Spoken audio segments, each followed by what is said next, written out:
আজকে সস বানাইবার লাগে এখানে আম লইছি 3টা ওরকম লম্বা লম্বা সাইজের গাছের তাজা তাজা আম। আর আপনারা যদি আরও কম বানাইতে কম লইবা, বেশ বানাইলে বেশ লইবা। আর সব কিছু দিই তো আপনারা সস বানাইয়া খাইছেন। আমি আম দিয়ে কীরকম সস বানাই আমার সাথে থাকবা, পুরা ভিডিওটা দেখবা, স্কিপ করবা না। এখন প্রথমে জল দিয়ে এটা দইলাই।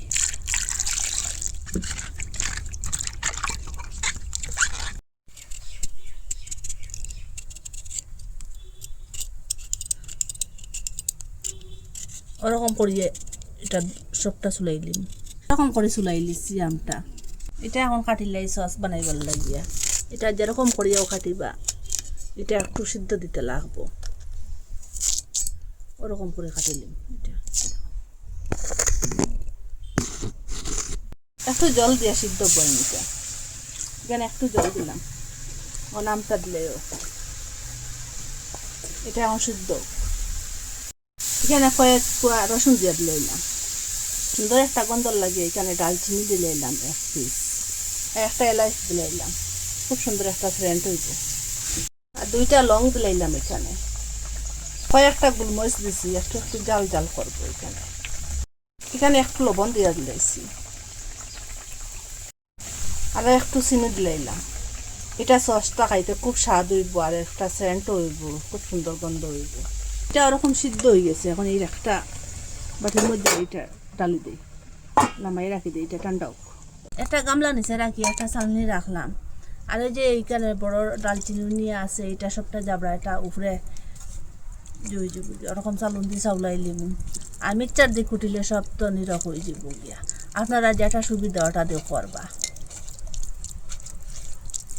ওরকম করে এটা আটার সাহায্যে লই লিছি চালন দিয়ে। যখন আর একটু জল দিয়া কড়াইয়ের মধ্যে দিলেন, আধা কাপের মতো জল দিচ্ছি। খন্তার সাহায্যে ওরকম একটু এটা মিশাই খুব ভালোভাবে। এখানে কাঁচা আম দিয়ে বানাইছে, লাগে একটু ফুড কালার দিয়া দিন, খুব সুন্দর একটা কালার হইব। একটু দিয়া দিছি এখানে, মিশানির পরে খুব সুন্দর একটা কালার আইছে। একটু জাল দিয়ে ঘন করুন, একটু পাতলা রয়েছে। আর আগে সব কিছু দেওয়া আছে, এখন আর কিছু দিলাম না। এখানে আর 1 চামচ ভিনেগার দিয়া দিলাম। ভিনেগারটা দিলে নষ্ট হইতো না, বেশি দিন রাখি রাখি খাইতে পারবো।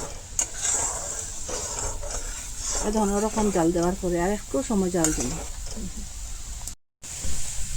সেম ওরকম জাল দেওয়ার পরে যখন ওরকম ঘন হইয়া আসছে, এখন গ্যাসটা অফ করে দিলেন। সসটা রেডি হয়ে গেছে, একটু ঠান্ডাও। আপনারা তো কত কিছু দিয়ে সস বানাইয়া খাইছেন, ওরকম একদিন আম দিয়ে বানাইয়া খাইবা। আম থাকতে থাকতে ওরকম স্টক করিয়া রাখতে পারবা পুরা বছরের লাগিয়া।